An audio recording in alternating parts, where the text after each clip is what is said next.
Sir అసలు ఒక person కి టెనెంట్ గా ఉండి ఎంతకాలం ఉంటే ఆ ఇల్లు సొంతమయ్యే అవకాశం ఉందండి. ఒకటి అడ్వర్స్ పొసెషన్ అని ఉంటుంది.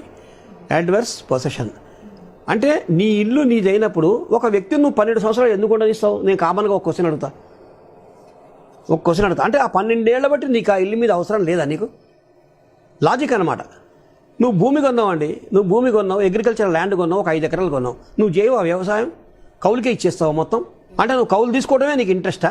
అలాంటి పద్ధతి అయితే భూమి ఎవరిది దున్నితే వాడిదే భూమి. అదే కదా లాజిక్. వినోబా భావే చెప్పింది అదేగా, దున్నేవాడిదే భూమి.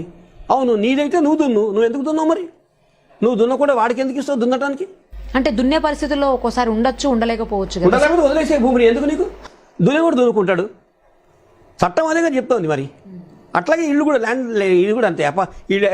అపార్ట్మెంట్ కానీ ఇండిపెండెంట్ ఇల్లు కానీ నీకు డబ్బు సంపాదించి అదొక సోర్స్ ఆఫ్ ఇన్కమ్గా కనుక ఇల్లు కొనుక్కుంటే సారీ అంటాడు చట్టం.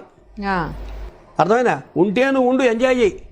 లేకపోతే వేరే వాడికి ఇస్తే ఒక లిమిటేషన్ 12 years మ్యాక్సిమం. 11.5 years అవ్వగానే నీ ఇల్లు నువ్వు స్వాధీన పరుచుకోలేని పక్షంలో నీకు ఎందుకు ఆ ఇల్లు? ఇంకా సో 12 ఏళ్ళు కనుక రెంటే తీసుకుంటుండు అంతే, నీ జీవితకాలం రెంటే తీసుకుంటుండు. అర్థమైందండి? ఇప్పుడు ఖాళీ చేపించి ఇంకో వాళ్ళకి చేసుకోవచ్చా సార్? ఇప్పుడు వాడు ఎందుకు ఖాళీ చేస్తాడు? వాడు కనుక రెంట్ కట్టకపోతే అప్పుడు ఖాళీ చేయించు. నీకు కావాల్సింది రెంటే కదా, తీసుకుంటుండు, వాడే ఉంటాడు, ఉండని. మరి 12 ఏళ్ళు దాటిపోయింది, ఇది నాదే ఇల్లు, నేనే వాడిదే, కానీ రెంట్ అయితే కట్టాలి కదా. సొంతానికి ఏమి వచ్చేది, రెంట్ కడుతూనే ఉండాలి వాడు. ఒక్క నెల రెంట్ డిఫాల్ట్ అయినా ఈ 12 ఏళ్ళ ఆప్షన్ వాడికి పోతుంది మళ్ళీ. ఓకే అదనమాట అక్కడ లాజిక్ అది. సో వీడేం చేస్తాడు, రెంట్ వాడు తీసుకోకపోయినా వీడు కోర్టులో కట్టేస్తాడు, లేదా బ్యాంకులో డబ్బులు డిపాజిట్ చేస్తాడు.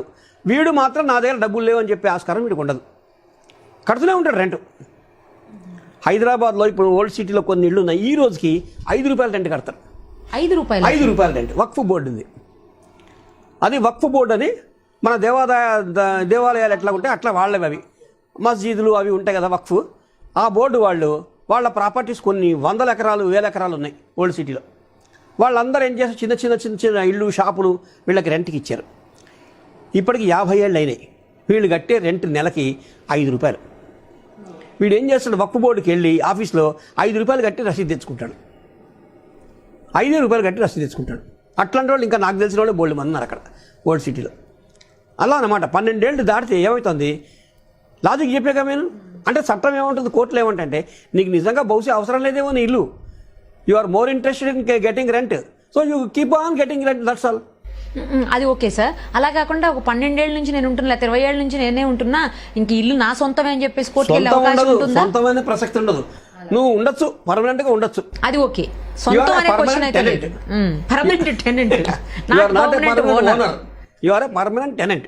అది అగ్రికల్చర్ ల్యాండ్ అయినా సరే, మామూలుగా కమర్షియల్ కానీ డొమెస్టిక్ ల్యాండ్ అయినా సరే, టెనెంటే. Your title is tenant. కానీ సార్ రసీదు ఎవరి పేరు మీద అయితే ఇంటి పన్ను కడుతున్నారో వాళ్ళదే ఉంటుంది. 12 ఏళ్ల పాటు వరుసగా కడితే అట్లా కాదండి, అట్లా కాదు. ప్రాపర్టీ ట్యాక్స్ ఉంది. ప్రాపర్టీ ట్యాక్స్ ఓనరే, ఎప్పుడు ప్రాపర్టీ ఓనరే కడతాడు, ఓనర్ పేరు మీదే వస్తుంటుంది. ఏమండి? కాబట్టి వాడే ఓనరు. టెనెంట్ ఉన్న వాడికి ఎందుకు, వాడు ప్రాపర్టీ ట్యాక్స్ ఎందుకు కడతాడు? కట్టినా వీడు ప్రాపర్టీ ట్యాక్స్ ఎవరి పేరు మీద కడతాడు? తీసుకునేవాడు ఎవరి పేరు మీద తీసుకుంటాడు? నేను మున్సిపల్ కార్పొరేషన్ ప్రాపర్టీ ట్యాక్స్ కడతా మా ఇంటి ఓనర్ తరఫున, వాడు రసీదు నా పేరు మీద ఇస్తాడా? అక్కడ అకౌంట్ ఎవరి పేరు మీద, ఇంటి ఓనర్ ఎవరి పేరు ఉంటుంది అక్కడ. ఫలానా కృష్ణారావు అంటే కృష్ణారావు పేరు మీద రసీదు ఇస్తాడు, నాకెందుకు ఇస్తాడు రసీదు? ఒకవేళ నేను వాడిని మేనేజ్ చేసి, మున్సిపల్ కార్పొరేషన్ మేనేజ్ చేసి నా పేరు మీద తెచ్చుకుందాం అనుకోండి, ప్రాపర్టీ ట్యాక్స్ మాత్రం నా పేరు వస్తుంది. దాన్ని చూపించి ఎలక్ట్రిసిటీ తెచ్చుకుంటా, దాన్ని చూపించి వాటర్ కూడా నేను మార్చుకుంటా. కానీ నాకు టైటిల్ ఉండాలిగా. టైటిల్ డీడ్స్ నా పేరు ఉండవు. టైటిల్ డీడ్స్ నా పేరు ఉండవు. ఎవరి పేరు ఉంటాయి? ఓనర్ పేరు మీద ఉంటాయి. సపోజ్ నేను నాదే ఇల్లు అన్నా, ఫస్ట్ డాక్యుమెంట్ ఏది? Title deed. First document title deed. ఇప్పుడు 6 కోట్ల ఇల్లు, నేను ఉండే ఆఫీసు 6 కోట్లు, దీన్ని నా పేరు మీద చేసేసుకోవాలనుకోండి, నేను చేసేవి 2 ఒక వైట్ పేపర్ మీద 2 వైట్ పేపర్లు 2 సంతకాలు ఓనర్వి. నేను కనుక సంపాదించగలిగితే ఈ 6 కోట్లు నాదే. ఒక సంతకం చేసిన తెల్ల పేపర్ మీదేమో అగ్రిమెంట్ ఆఫ్ సేల్ అంట, నాకు అమ్మడానికి ఒప్పేసుకున్నాడు, ఇంత డబ్బులు తీసేసుకున్నాడు. రెండో తెల్ల కాగితం మీద మనీ రిసిప్ట్ అని రాస్తా, ఇంత డబ్బులు క్యాష్ తీసుకున్నాను నా దగ్గర. ఇంకేముంది అక్కడ కేసు? అయిపోయింది. 6 కోట్ల ఇల్లు నాకే వచ్చేస్తుంది. కాబట్టి ప్రిజంప్షన్ ఏంటంటే 12 ఏళ్ళు దాటితే నా సొంతం ఉండదు. అది పర్మనెంట్గా మీరు టెనెంట్గా మాత్రమే ఉండగలుగుతారు అంతే. మరి వాడిని ఖాళీ చేయించాలంటే నేను చెప్పినట్టుగా, ఢిల్లీలో ఎగ్జాంపుల్ చెప్పినట్టుగా, వాడికి 50 లక్షలు 60 లక్షలు మనమే రివర్స్ ఇచ్చేసి వాడిని ఖాళీ చేసుకోవాలి.